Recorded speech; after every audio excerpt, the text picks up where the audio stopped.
two teams with one shot to move on. It's win or go home as the Chicago Fire host the Houston Dynamo in the 2012 MLS Cup playoffs.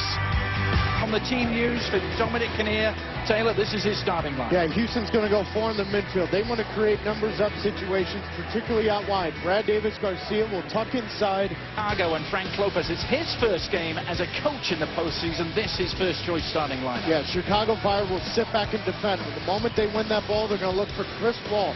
Something neat. We'll see. All should be revealed. The playoffs are underway. So glad you could join us. Chicago probably wanted to avoid this particular game. The fourth seed against the fifth. The knockout round game in the MLS postseason. It's do or die tonight. The winner, as we told you, to move on and face Sporting Kansas City. It's going to be on Sean Johnson to organize that back line. And when he makes a decision to come off the line, he has to be convicted by it. Either come off the line or stay there. But no in between guessing will cost him. Here's Carr now for Houston. Shot from distance, which has been spilled by Johnson. Johnson was busy putting his hand up in the air, appealing for something as the rebound was being... from Will Bruin to run in on this rebound. But now that this has happened, I can guarantee you Houston, 25 yards and in, they're going to have a shot. Sean Johnson is rattled a little bit early in this game. Present only missed one regular season game. But his red card against Seattle early on in this season allowed Austin Berry to come into the starting lineup.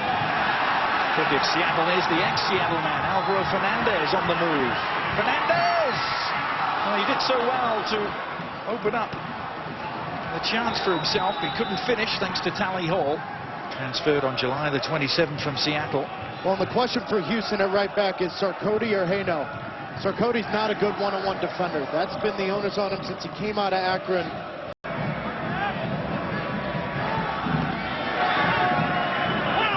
Oh, it's an open header, and Will Bruin, unmarked, makes Chicago pay and gives the Houston Dynamo the perfect start.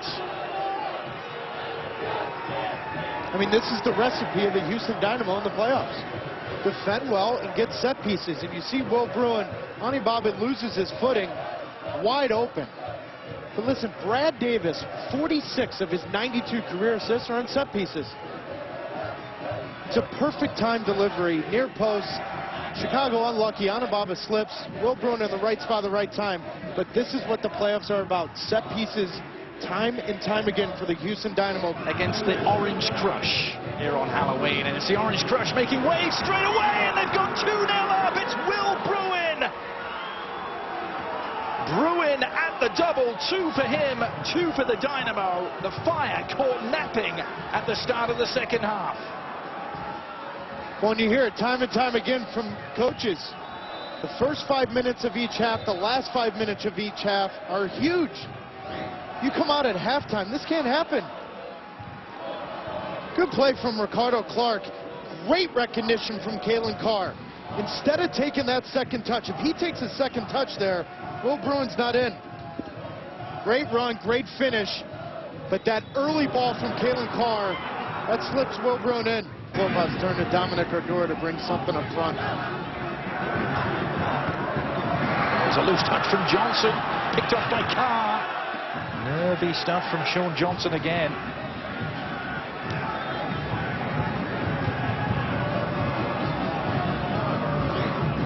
You know, this is a difficult ball to handle. You know, but he's not confident right now. I mean, Sean Johnson, there's no reason. Take a touch and hit that ball 30 yards up by UNIF.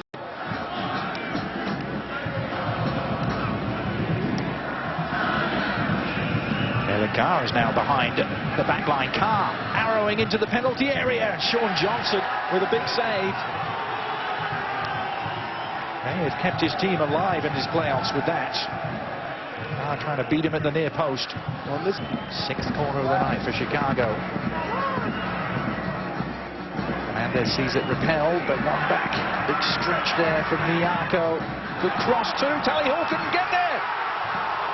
But the orange cover descended upon McDonald. The goalkeeper stranded.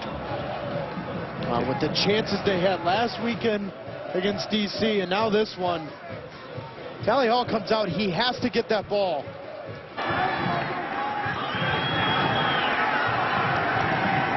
Alex, the fire pounding away. A curler, which Tally Hall tips behind. More evidence of those 12 shutouts that Hall earned during the regular season.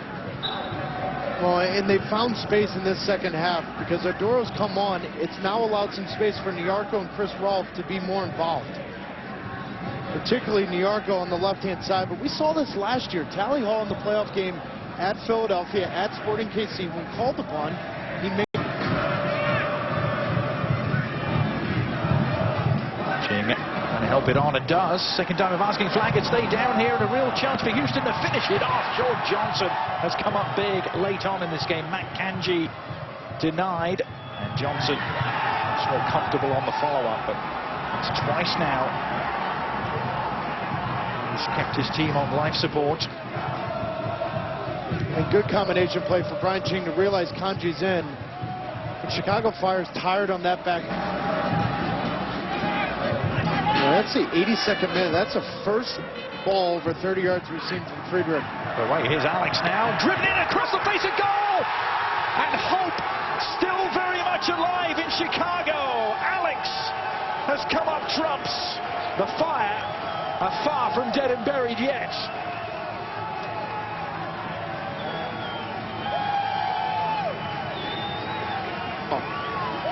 I mean, I said it, it's the 82nd minute, and this is the first time we've seen a ball from Friedrich over the top. It's bypassed the midfield from Houston.